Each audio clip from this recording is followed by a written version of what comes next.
Before we get into our episode, we wanted to warn anyone who might be listening with kids for whom the veracity of Santa has not yet been disseminated, that we address certain realities of which your children might not be apprised. And if your child can understand that sentence, it may be time to tell them the truth. So if you're at all worried about some classified information being leaked, we would recommend maybe having your children sit this one out.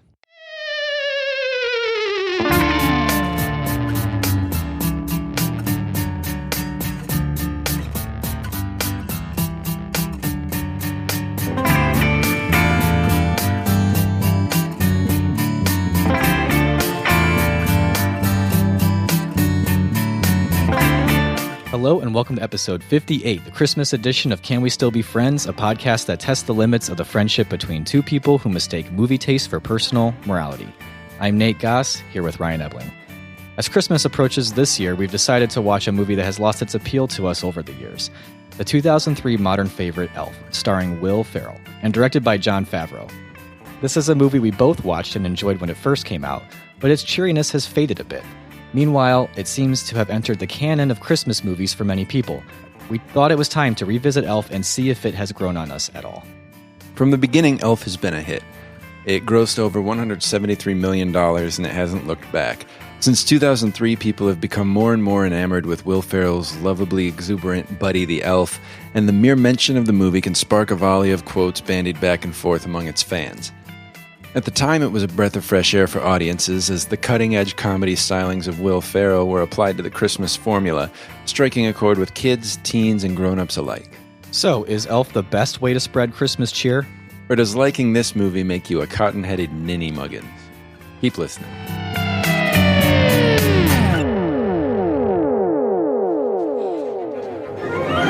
Hello, buddy. Oh. Hi, Leon. Why the long face, partner? It seems I'm not an elf. Of course you're not. You're 6'3" and had a beard since you were 15. Papa says my real father lives in a magical place far away. I don't know what to do. At least you have a daddy. I was just rolled up one day and left out here in the cold. But the thing is, I've never even left the North Pole. Buddy, I've been around the world many times when I was a young cumulus nimbus cloud. It's a wonderful place filled with wondrous creatures. Except dogs. Oh, by the way, don't eat the yellow snow. Oh, I know that. All I'm saying is this might be the golden opportunity to find out who you really are. That was, of course, Will Ferrell as Buddy the Elf talking to Leon the Snowman about venturing out of the North Pole for the first time. Well, it's obviously supposed to be influenced by that snowman from Rudolph the Red-Nosed Reindeer. For our lives, right? Yeah, but it's weird because, that's not what the snowman in Rudolph the Red-Nosed Reindeer looks like at all. This one has, cool sunglasses on. He kind of sounds like the guy from the Quaker Oats commercials.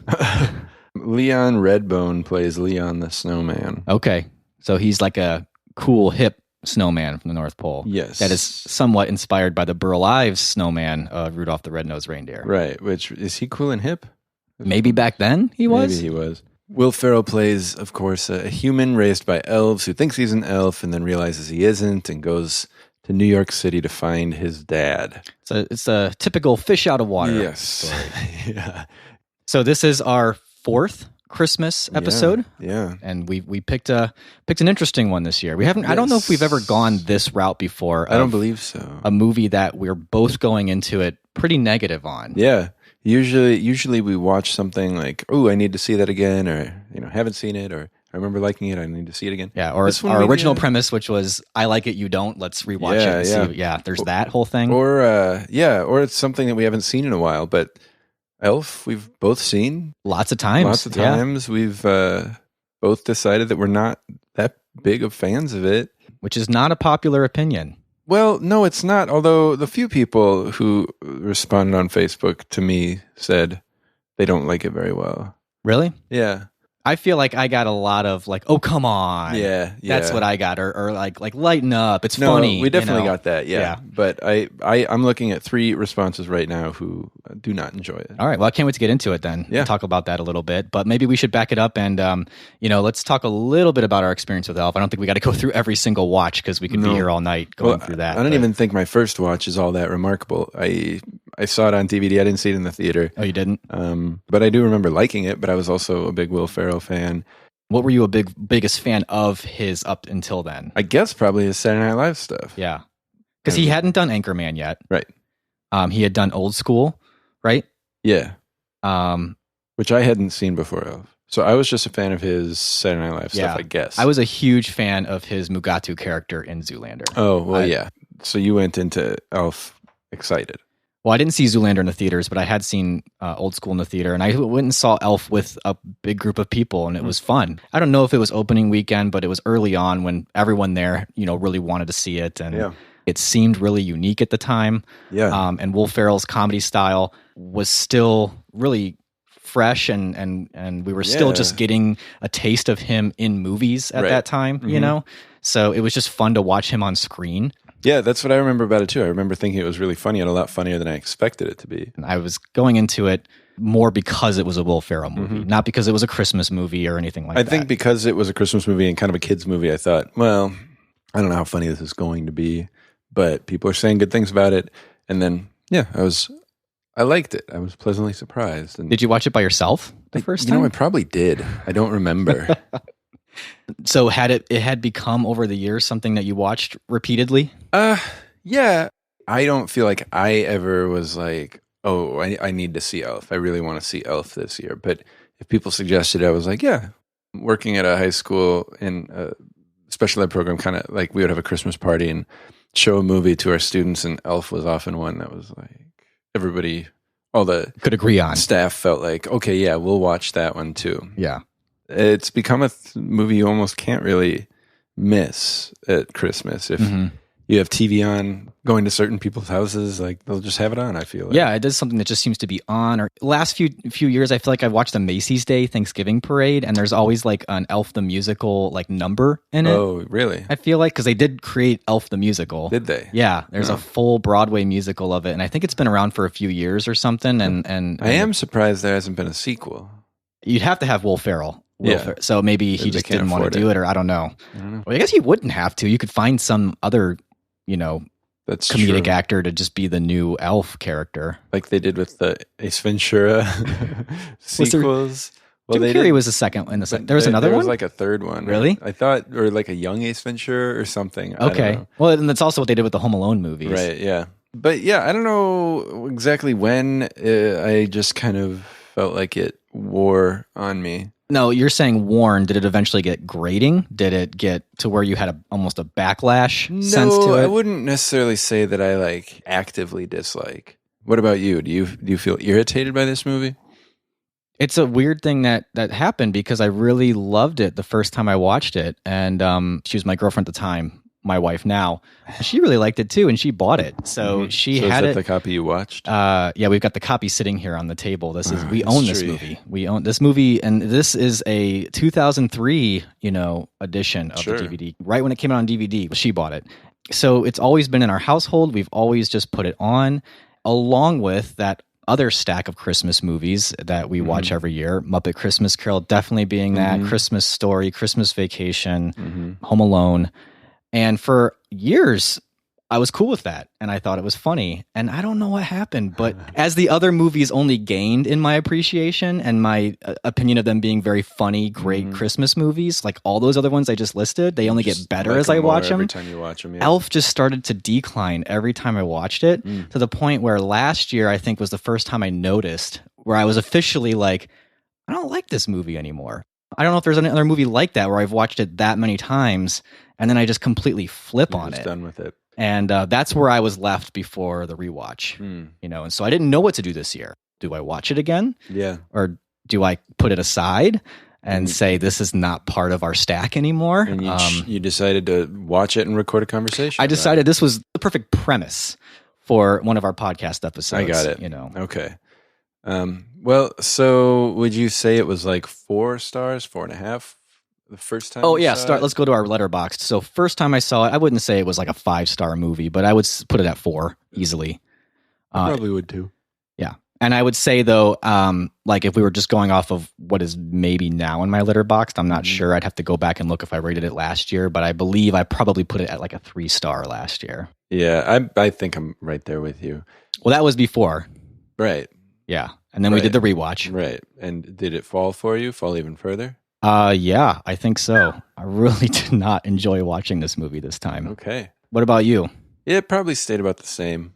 But I didn't have, I don't know. I wonder if the fact that it was never a huge movie for me, I didn't feel like I was losing a lot by not liking it. Yeah. Well, I feel like before we jump right into it, I kind of need to like explain to listeners who don't know me that I'm not a Grinch. Like, right. No. I do get into Christmas movies. You're at my house. My house is decorated with the lights. We had the eggnog here beforehand. Yes, we did. I really do get into Christmas, and I do enjoy a good Christmas movie. You were listening to a Bing Crosby Christmas record today. I was, yes. And I had Muppets and John Denver on just a few days ago. We did this morning as well. Yeah. So this is not a rant against Christmas and the Christmas season, first of all. And second of all, I think it's going to be a tricky conversation because it's going to be hard to lay out, I guess, what I really don't like about this movie without, I think, a lot of listeners being like, you are looking way too hard into this movie. Like, it's just a fun, stupid movie. I thought about that too. But I guess that's fine. And that's probably why I loved it the first time I saw it. Yeah. But we're talking here about people who consider this like the best Christmas movie or one of the best Christmas movies. Yeah. And one that is up there and deserving to be watched every single year for Christmas. I don't feel that way about Jingle All the Way. I don't feel that way about a whole other slew of Christmas movies that I've seen over the years. You saw Jingle All the Way? Oh, yeah. When I was a kid, for sure. I think I've saw it a couple times, actually. Okay.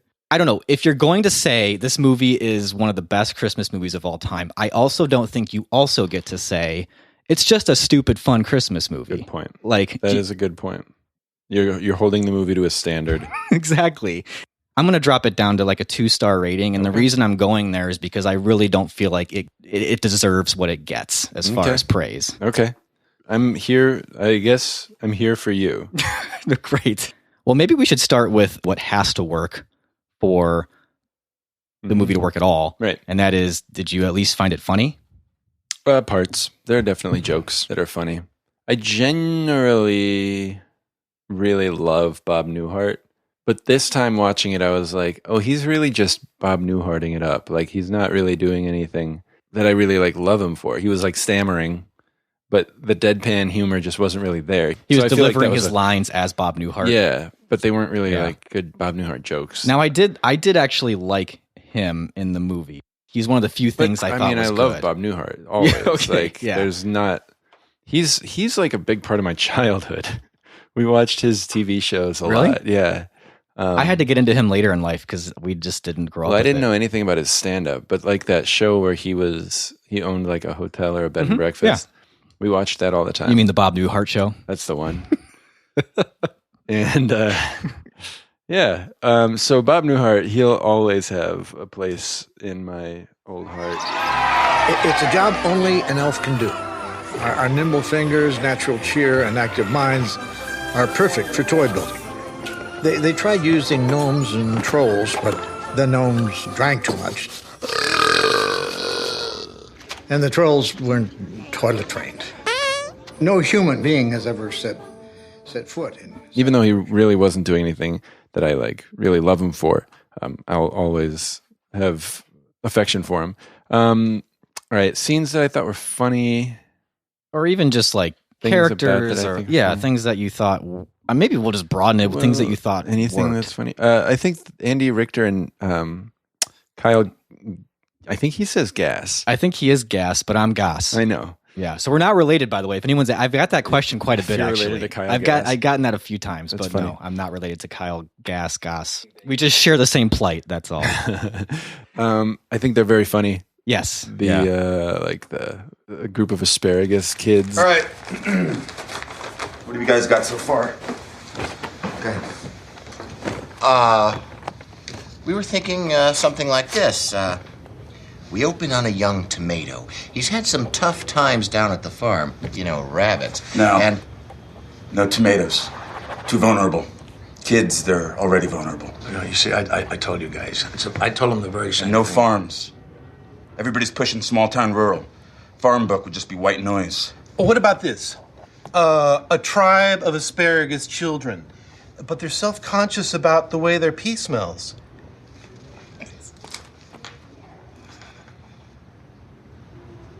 Apparently, all we have is vegetables. I have no time. And he says it with such, like, he really thinks this is a great idea. I actually think a lot of the supporting cast they're well cast. Mm-hmm. I think a lot of times they're wasted. I think Faison Love as like the manager at Gimbals, like Buddy's boss, I think is really funny. Yep, and I think Amy Sedaris is always great, and she's got what is probably so dependable. This time I watched it, the only time I laughed a lot was the cat declawing. That is probably now my favorite line in the entire movie. Oh, I don't know, Connie. I've never declawed kittens before. How many? 8? I don't know if I'm going to have time. Well, all right. Just bring them by the camper this week and I'll see what I can do. I'm not going to charge you. Just bring them by and I'll see what I can do. Excuse me. Definitely Amy Sedaris. Like out of nowhere. It just comes out of nowhere. Yeah. And then they don't do anything with it. Right. It would be extra dark if they did anything. Well, I guess that's true. I got to say James Caan as like the character he's supposed to be, I think he works. He does what he's supposed to do. And I think his transformation's plausible enough. Yeah. I don't, but I mean, maybe not. As the gruff guy, I really believe him. There's some jokes they still catch me off guard, but I think that was a big thing about the movie, and what made it funny was that it caught you off guard so much. But the jokes where he gets off the elevator and he's like, "Oh wait, I forgot to give you a hug." Every now and then, one of those jokes would still land with me. The first time he gets hit by a cab, every now and then there was a joke that I was like, okay. I do have to admit, I did laugh when Buddy is like the Christmas gram, and he makes up the song on the spot. Yeah. I'm here with my dad, and we never met, and he wants me to sing him a song. And I was adopted, but you didn't know I was born. So I'm here now. I found you, Daddy. And guess what? I love you. I love you. I love you. Wow. That was weird. I found that scene to be pretty irritating, and then the fact that 3 minutes later they do the exact same joke. Well, yeah. I just don't find this movie doing much that's unique and really captures my attention fully. This time around, I felt like it was a lot more like Big. Partway through, I was like, I would rather be watching Big. Oh, the Big the movie. Yeah. I thought you meant like Big as in like epic. No, Big the movie. Well, yeah, and I guess we could talk about that a little bit, because I think there's a couple things in here that just sort of either confuse me or just kind of rub me the wrong way. One of which is, ultimately, I think that this movie really is one long Will Ferrell gag dragged out to feature film length. This does seem like it could have been a really great classic sketch or like a really great TV special that was like a half hour or hour long.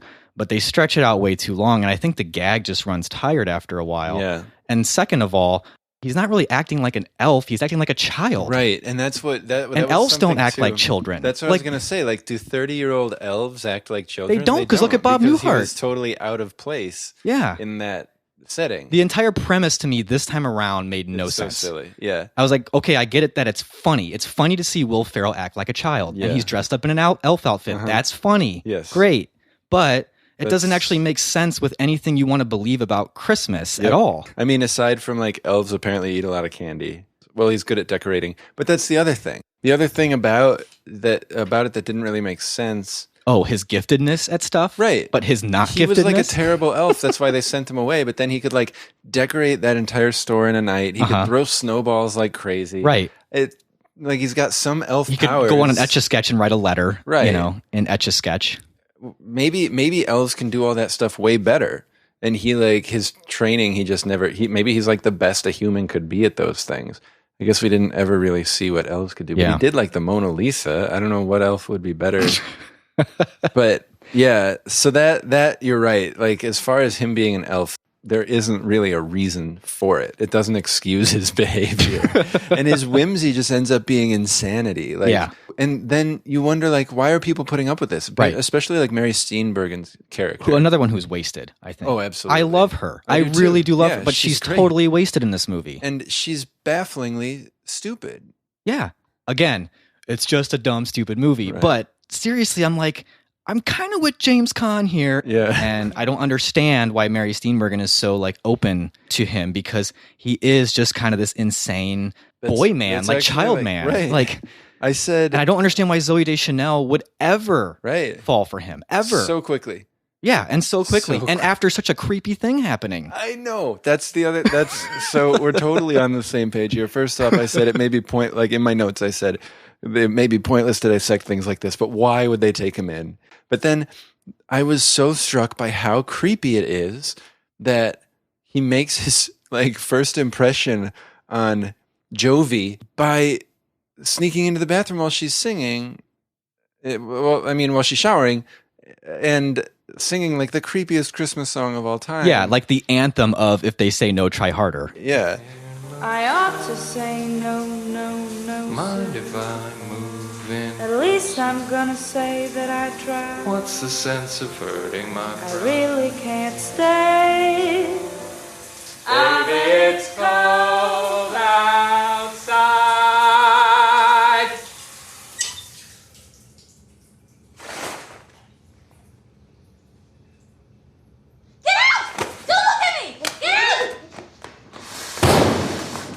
The creepiness and the awkwardness of that really, really struck me this time.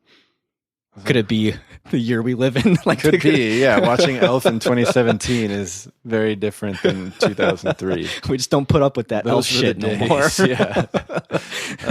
Yeah. But there's something about his performance, as much as I do love, and I still love Will Ferrell. Yeah, I do too. Although there's something about this performance that just really grates on me. And I think it's the repeat viewings. I think it's having seen him do similar things, but better later. There's elements of Buddy in like his character in Step Brothers. The obliviousness of Ron Burgundy is there as well. And he's done it much better since then. Or I actually don't know if he does do it much better, but let's look at those movies that we like, that I think both of us like a lot more. Anchorman, Talladega Nights, Step Brothers. They're also good because they understand you can only take so much Will Ferrell. You need to have other people who are just as funny. Right. Like Anchorman works because you can break Will Ferrell up with Paul Rudd, Steve Carell, David Koechner, and all the other people who just happen to cameo in that movie to just do really funny stuff. You know, like Ben Stiller's in it for a minute. I'm not going to go through the whole movie. And even soften the character, because you've got people who go crazier than him. And there are times where Ron Burgundy is sort of the straight man in a scene. Yeah. And there's nothing like that for Elle. Right. Yeah, and even with something like what would be kind of like the partnership of him and John C. Reilly in Talladega Nights and Step Brothers, that works because you get tired of Will Ferrell, so you go to John C. Reilly for a little bit. Like Elf is just Will Ferrell, and there's no one helping him out, which sucks because it was a great supporting cast. Like that was just wasted. Like they can do comedy, and there are tiny, tiny moments, but this is definitely meant for you just to basically laugh at Will Ferrell. You know who can't do comedy is whoever played Michael, his brother. Oh, that kid is awful. Yeah.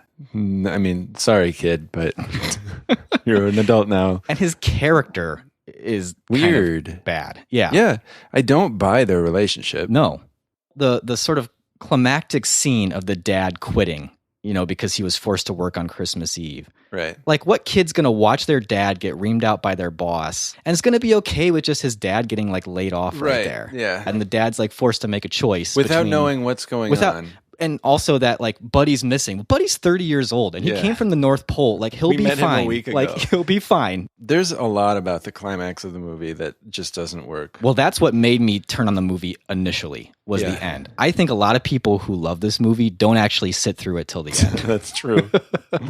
Yeah. Because if they did, it just goes off the rails. It just doesn't make any sense. In a lot of ways, it doesn't make sense. And I could try to tease this all out, but... Let's do it. All right. The first thing that doesn't make any sense, or at least is just stupid, is the whole idea of this clausometer and like the Christmas spirit. Like you need a turbo engine to power your sleigh because people just don't have the Christmas spirit anymore. Like it's just so stupid. If you're going to make a Christmas mythology... I thought it was that they don't believe in Santa anymore. It's both. At one point in the beginning, it's that they don't believe in Santa.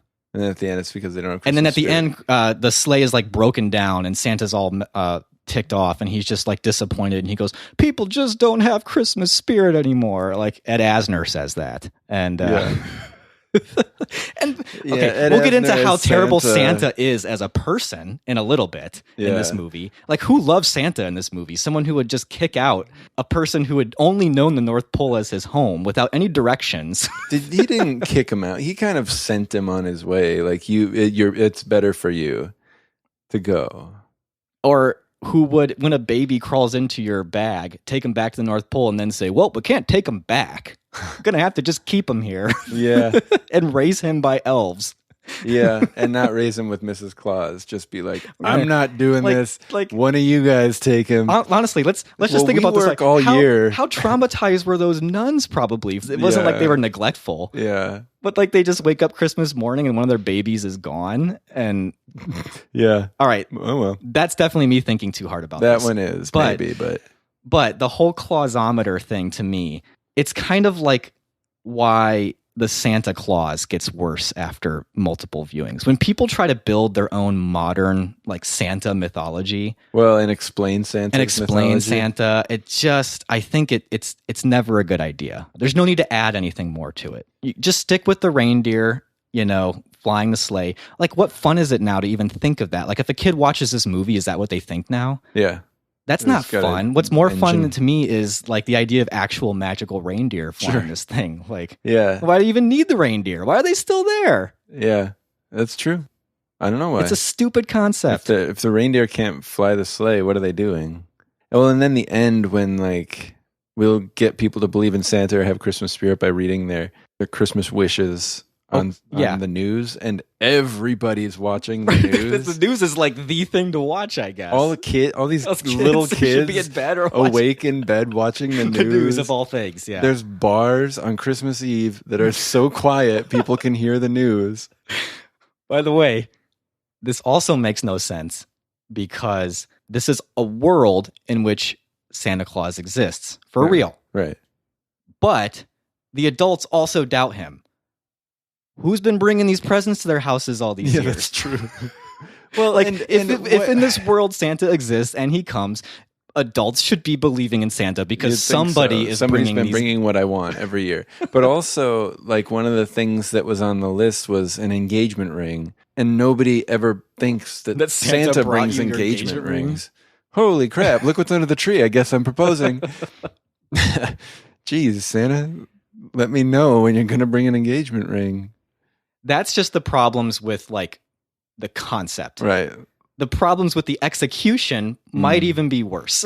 Yeah. Like it's just such a clumsily handled third act. How about? Oh yeah, And it doesn't earn any of what's it. with the police hate Santa? They really This- mobilize these like Central Park Rangers that Yeah. look like those like evil horses on Lord of the Rings. Well, yeah, Like- that's what Eric emailed to Oh, us. yeah, Do you yeah. Remember, he said that if there were 9, he would think. Yeah, let's bring up what Eric yeah. said. Eric's who did like it? yeah.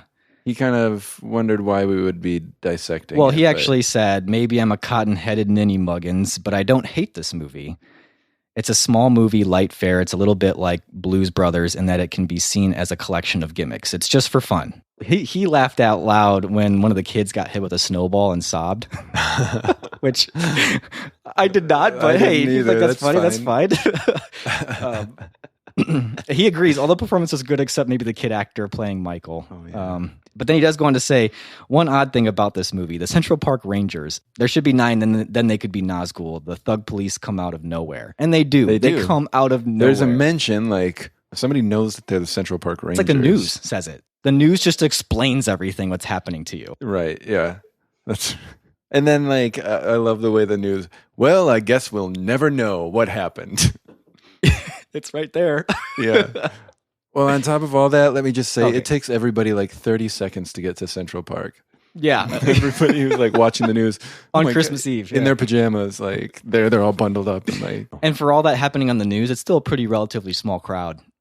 yeah, well, yeah. Well, I don't know. I'm like, I guess that makes sense. There wouldn't be like 4,000 people. It's a small enough crowd to where the scene is just awkward. Yeah. It's just a really awkward scene. Like she And I starts think singing that's why they had to have the Santa TV Claus is coming to town. because they were maybe like only did the scene and they were like, hey, I don't think 50 people is enough to get the clausometer going. How are we going to get more people singing? Well, we'll televise it, and then everybody watching will sing too. If you've been bad or good, so be good for goodness sake. Oh, you better watch out. You better not cry. You better not pout. I'm telling you why. Santa Claus is coming to town. The clausometer, obviously, it works in inverse proportion to how naughty you are, because it was really struggling with that mass of people, but then as soon as James Caan starts actually singing, that's what shoots it through the big roof. Switch, yeah. That must be if you were already nice and you're singing. It doesn't move the clausometer. Not much, no. Might as well have pulled out the a rose such a clatter ladder at the point. I think right. The rose such a clatter company. That's oh man. I think about that more often than I would like to. From Santa Claus? Yeah, from the Santa Claus. If you don't know what we're talking about, he climbs a ladder to see where like Santa was, and it's like Santa's official magical ladder or something. Right. But still magical ladder made by a company. And the company is the Rose Suchek Ladder Company. It's such a stretch of a pun, but it's pretty great. Actually. Rose Suchek, is she a ladder maker? I actually see a lot of like parallels between like the humor of the Santa Claus and Elf. They're both, I guess, light, silly Christmas movies, but people just hold this one in such high regard. And I wonder how much of it is because of the way they felt about it the first time they watched it. Did you notice when Buddy wears the suit and goes to the office and is sitting in the corner of James Caan's office? He's reading a book, and the book is Pygmalion.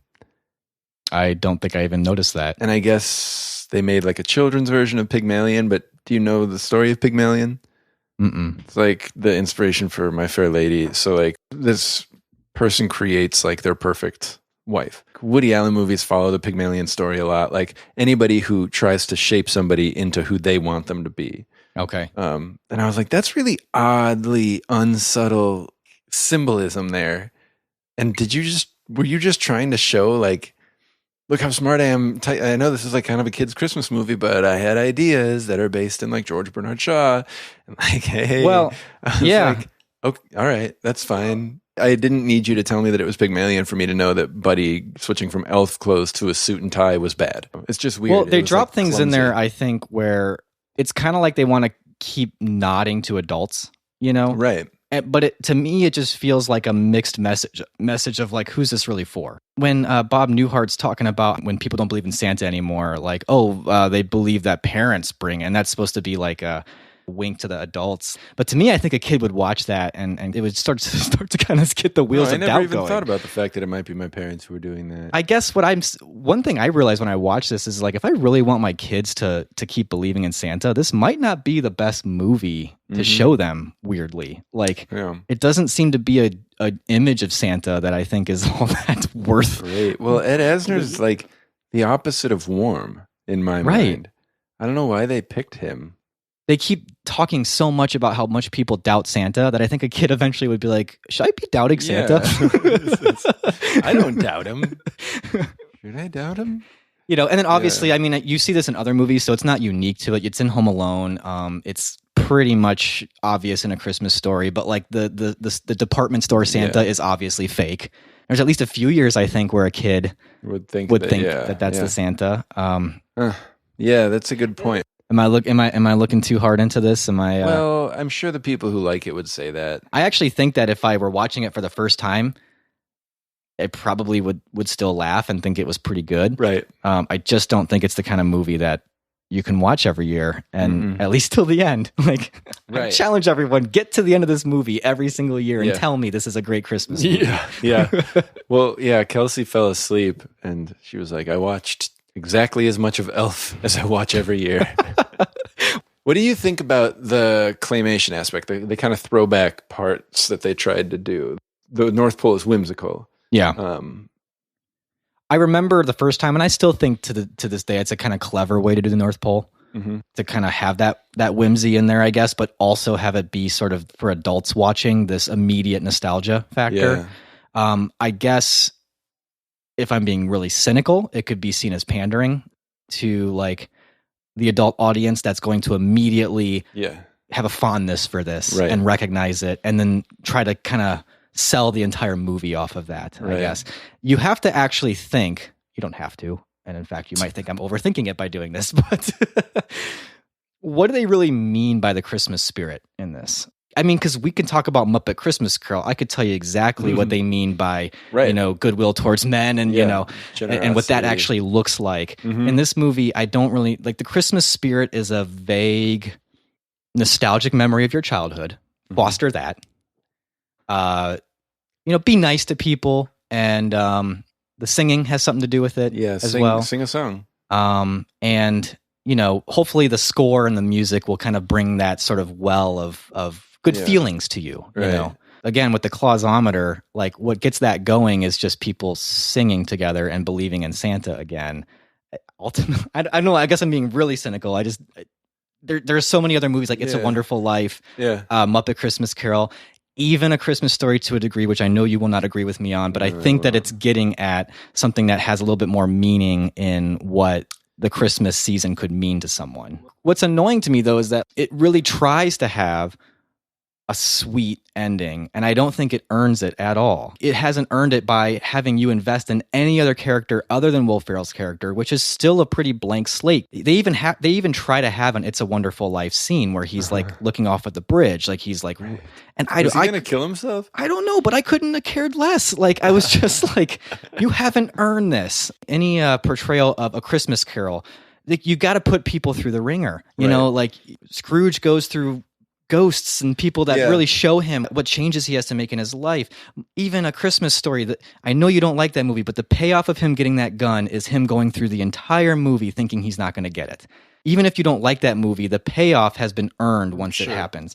And It's a Wonderful Life. I mean, if there's ever any movie where the payoff is earned, I mean, you're just putting Bailey through the ringer the entire time. Yeah. And this movie, it tries to have that ending. I feel like you could have just had a good, lighthearted movie that didn't try to have this Father-son relationships, really and emotional father-son thing. estrangements, and water being turned off. It's almost like the movie was trying too hard workaholism. to do something that the people who love it say it wasn't trying to do. Right, yeah, exactly. And I think just like the claymation could be pandering and just hey, remember loving this? Love it here. It just kind of rests on the stories that you just mentioned. There are movies that have done the getting corporate people to believe in Santa and the Miracle on 34th Street. Yeah. And, somebody Hell, even Scrooge, questioning- which I don't like, does a better job of that. Yeah. I really like the ending of Scrooged, even though the whole movie itself is very strange. Even a movie like Home Alone, even with the silliness of the robbers and everything, it does enough to when the family gets there. Kevin's loneliness is really and it's well developed. Yeah, it spends enough time throughout the entire movie to build that. Yeah. And then when you see the neighbor that everyone thought was the creepy guy, and you see him reunited with his family, that's earned in that movie. Yeah. Those touching moments are earned. Definitely. Nothing touching in this movie is earned, and it all falls flat to me. What is so frustrating about that, and what I think maybe gives us leave to dissect it, is that for a movie that does so little new as far as the Christmas movie goes, every beat, every plot point, every transition, every character development is straight from another movie. Yeah. But the comedy was so unique and ahead of its time. And so for a movie that could be so fresh, to just rest on so many other shorthand things without even developing themselves. Because Muppet Christmas Carol wasn't original, but they did what was done before well, and they did it in their own way. If they did something with the elements that they end up just kind of tossing in there, like they're following a Christmas movie recipe, that probably would be a much better movie because it has such a fresh comedy view or point of view. And so for it to be halfway refreshing and then halfway completely inane and tired, that is what I think gives us more footing to start saying this is dumb. There's something that does feel like machinery to me, but calculated in the sense that it's cramming a lot in, and so none of it's getting the treatment it deserves. I'll say that as far as like the Christmas stuff goes, but I do think in 2003 the comedy wasn't tired. Yeah. We've seen a lot come after it. We've seen a lot do it better. Yeah, that's fair. And Ty on Facebook responded to something we posted about it, and he just said, I don't think it has aged well. I loved it when it first came out, but it's brilliant in its absurdity, and the absurd loses something after many viewings. And that's true. Yeah, that is true. And so I don't think it's fair to the movie to act like its comedy has always been something that doesn't connect with us. Right. Or that would be dishonest of me. Mechanized or unoriginal. There are comedies and even kind of absurd comedies that if they do the other things right, that absurd comedy actually, it stops being as laugh out loud, gut busting funny, but it becomes endearing. Yep. I don't know if you were trying to stay with Christmas movies, but I feel like for me, Wet Hot American Summer is an absurd comedy that has, its absurdity stays fresh to me. But I also know people who've seen it after, because I saw it when it came out. Mm-hmm. And so I still kind of remember that. Other people I know saw it more recently, and they feel like the people who kind of followed in its footsteps have made it seem a little bit more clumsy. But yeah, I mean, some absurdity, if it's done, like you said, done well, and developed in a unique way and is varied enough, because I don't think that the absurdity in this movie is very layered. I don't want to forget how funny it was the first time I saw it. Right. But looking at it years later, it's pretty one note. There isn't much beyond, let's throw this buffoon into a normal situation. Well, now here's a good question that Lizzie, who commented on our Facebook, actually threw a question back to us. There's a lot to be said for good clown work, so Will Farrell does it for me. If you don't like him, I'm interested to know if it's because you don't like any clowns or if you feel there are better clowns. I think Will Farrell has been a better clown. Yeah. Or, I mean, I guess even the best clown needs good context. I actually still, and it hasn't been that long since I watched it, you want to talk about a clownish, stupid movie. It doesn't get much better of an example than Billy Madison. And Adam Sandler is definitely the buffoon, the clown in that movie. And that's better by way of just making me laugh more. Okay. And also one that I can watch more and it actually doesn't tire on me the way that Elf did. Yeah. And again, I think a lot of it is the supporting cast that is in that movie. Yeah. You get breaks from Adam Sandler. Like he's definitely the lead. Yeah. But the movie doesn't only need him to sell it. Like if you're not laughing at him, you're laughing at Chris Farley when he's the bus driver. Yeah. Or like Tommy Boy in general, like because David Spade, played Chris off Farley. of him. Yeah. Yeah. I don't think there wasn't ever just a Chris Farley movie, right? Like they always worked. They were always pretty bad when there was, like Beverly Hills Ninja.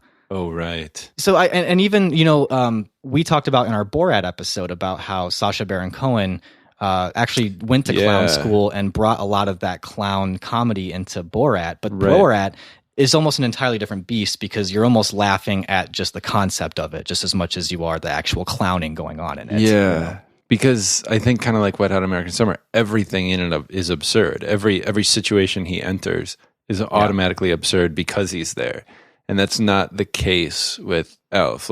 They really try to ground it in some reality that is so weird. But another one that I think is an example of a movie that's definitely a clown character that I don't think gets old is The Jerk with Steve Martin. Mm-hmm. I can't tell you why that one doesn't get old on me, but Elf does. But it's also there's also more absurd characters than him, like the guy who's just going to shoot somebody that he finds in the phone book, or the woman who rides the motorcycle, like the Daredevil woman. Like there are more outlandish characters that give him the opportunity to be our surrogate every now and then. Sure. Versus us just having to be the people in the movie watching him happen. There's like very brief moments that I think do work in Elf, where it is because he's interacting with someone in a unique and funny way. Mm-hmm. Like you're talking about with the mailman scene. I actually also like the manager of the department store. I thought he was pretty funny, and the scenes with him were pretty funny. Hey guys, have you seen the place? Mm-hmm. It's pretty good. It's a little too good. Corporate must have sent in a professional. I don't know why somebody's gunning for my job, but look, let's remain a team. Okay? Because if I go, we all go. If you get wind of anything, call me on my radio. Channel 3. Code word is Santa's got a brand new bag. Okay? 6-inch ribbon curls, honey. That's impossible. 6 inches. I was more laughing at his lines and his performance because his reaction was unique. I feel like everyone else's reaction is either not believable, right, or just boring. Right. Like James Caan's reaction to most of what Will Ferrell does, as good as you might think James Caan is, he's pretty boring as far as the way he reacts to him. That's you true. know, he doesn't really add any comedy. Like he's No, not not at helping all. Will Ferrell out. Not at all. You're right. You know, that's a good point. so where does that leave us with our listeners? I suppose. I don't know. It's not the weirdest Christmas episode we've done as far as tone goes. I guess that's true. But it is probably a weird one if you're like, you know, driving to something cheery. You're like, oh, well. Let's watch Elf. Sorry. I guess. I guess I'll watch Elf, and now it's all I'll be thinking about is how stupid the clausometer is. I would suggest watch Muppet Christmas Carol if you're and maybe listen to that episode of ours too. Yeah, if you need some good support for why that's the best Christmas movie, right? Yeah. Well, how about this? I mean, we're best buds. That should bring some Christmas cheer. Yeah, there's still a lot of great Christmas movies. Yeah. If your feeling of Elf has soured in any way after listening to this episode, first of all, I'm sorry. Yeah. But second of all, you're welcome. And third of all, you know, see what else is out there. Else. Yeah. Plenty of fish in the sea. Go date a different movie. All right. So, anyways, let's star ratings. Are you keeping yours at? Are you going to keep yours at 3? Sure, 3. 3. Yeah, I'm not Still so mad at movie? it. I'm not so mad at it. It's dumb. I don't need to see it again. I saw it for what it was earlier than you, maybe. Yeah, in your wisdom, right? You were able to keep it as a 3. You know how like we're all gonna die, and like I'm aware. Like, yeah, terrible things about life, and you know, the sooner you think about it, the better off you'll be. Are you saying that? That's just what I'm saying. Are you saying? Elf. Wait, Elf, no. I think what you're really saying is you're giving life a 3 out of 5 because you've always felt that way about it. You've always understood it for what it was. Yeah, it's got its moments. In my childhood, I loved life. 5 out of 5 stars for life. And all of a sudden I'm realizing, oh, death's a real thing. 2 stars to life. Would not recommend. No, yeah. You know, that's what you're saying. Just how you don't, the earlier you realize the bad things about life, the more you can accept the less devastated you are later. Yeah. So I was not so enamored with Elf ever. I mean, I thought it was really funny, but I never would have said, we have to watch Elf. Mm-hmm. So for it to let me down wasn't such a fall. But you know what? It is kind of disappointing is because I can't think of a Christmas movie that has come out since 2000 that has reached that level. And I think maybe that's what part of my desire was for Elf to be like a modern Christmas classic. Like, are we still waiting for a good modern Christmas classic? I mean, some people would just say it's Elf. Some people would say Elf is the one. Some people would say Love Actually. I have seen Love Actually once so long ago that I couldn't remember it enough to even have an opinion. There have been Christmas movies, right? People put out Christmas movies like every year. Was that like Fred Claus that came out a few years ago? Daddy's Home 2. Yeah, there's that. The Holiday, the one with like Cameron Diaz. Kelsey also likes that. Yeah, I don't mind that one actually. Have you've watched it? Mm-hmm. It's okay. To me, that was always like that's like my 3-star Elf for you. Like, okay. I wasn't going to try to argue that it was better than what it was. Has there been like a children's Christmas movie recently? When was Polar Express? Oh, right. I don't know. And like Grinch with like Jim Carrey. That's right. And all that. That Ron Howard directed. Yeah. No Frost Nixon. Frost Nixon. That's not a Christmas movie? Oh, I thought it was. Frost. It sounds like it should Jack be. Frost Nixon. Well, there was the remake of A Christmas Carol with Jim Carrey. Do you remember that? It was like it was like Polar Express style. Yeah. There was that. I don't think that many kids watch that though. Elf is probably the closest thing, and I think that's really depressing. Well, then Hollywood, we leave it to you. All right. Well, best buds it is. Yep. But kind of on a sour note. Yeah. But still. 2017. Merry Christmas to you, Merry Ryan. Christmas to you. And why don't we go ahead and talk about what we're going to discuss in the new year. All right. 2018. So in the new year, Steven Spielberg's got a new movie coming out called The Post about presumably the Washington Post. It makes sense because it does have to do with journalism from what we've gathered. Yeah. And so through our research and reporting. Right. The research we did was there's a movie by Steven Spielberg called The Post coming out in January. And that's all we know. Honestly, that's all anybody can know at this point. The facts are still coming in. We haven't confirmed that with all of our sources. And we've got some checking to do. As far as we know, though, that we can say with certainty that we are not totally clear on anything about the movie. No. Other than the title. It's been reported. Yeah. That Steven Spielberg has this new movie coming out. In January, called We will run it through our editors. It looks like early reports are it's got a really good cast. Meryl Streep, Tom Hanks, Bob Odenkirk, David Cross. Bob and David are back together. Yeah, how about that? Alison Brie, Jesse Plemons. A lot of heavy hitters are being reported to have acted in this movie. Reported or rumored? Some reported, some rumored.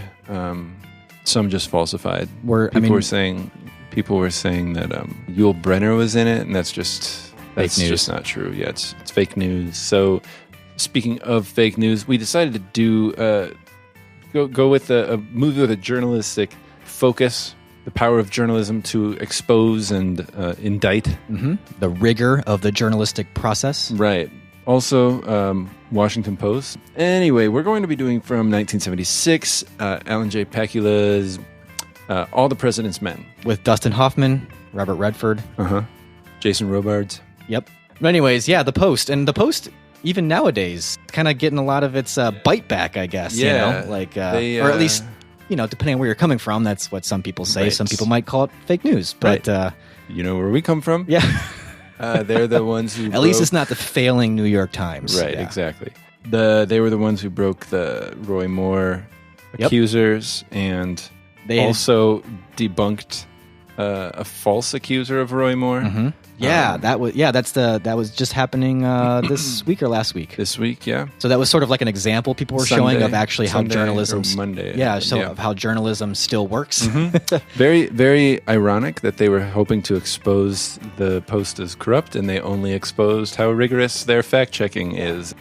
This is a movie that I've been thinking would be a good one to revisit because of just how much talk we're doing now about journalism and what good news is and what news even should be. You know, what's the role of a journalist? I think the movie definitely has a lot to say about it. And honestly, this is the week when Flynn has been now charged. And so it does have some Watergate parallels to it now that we are entering into. But guilty as part of a plea deal. We just thought it would be a really good time to go back and take a look at this movie and see how it holds up. And what does it have to say to us now, since it seems like history does seem to be repeating itself in a lot of ways. Right. And, I mean, this is probably secondary or tertiary to all of it, but Dustin Hoffman has been one of the people who was accused of misconduct, harassment, and maybe we'll be thinking about what's it like to watch someone that, I mean, I know I've admired his career. It was a bit of hard news to swallow. Yeah. I guess, So does it affect things? Who knows? But so who knows how it'll go next time? But honestly, who knows where the news will be next time we record? That's true. Things seem to be happening at just such a maybe locked up. Yeah, who knows?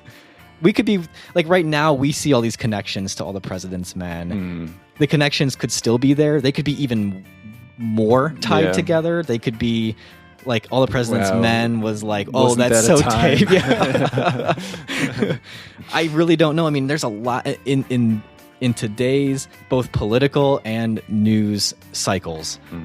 We're recording this first week in December. We're probably not going to record our next episode till sometime in January. How much can happen in that time? It's absolutely insane these days. So This is the most, so for not just for a Christmas episode, but for the end of it Christmas episode, this is like the most depressing banter we've had. It's been a hard week. Yep. I think. Yep. I'm sorry. I just don't have a lot of it in me.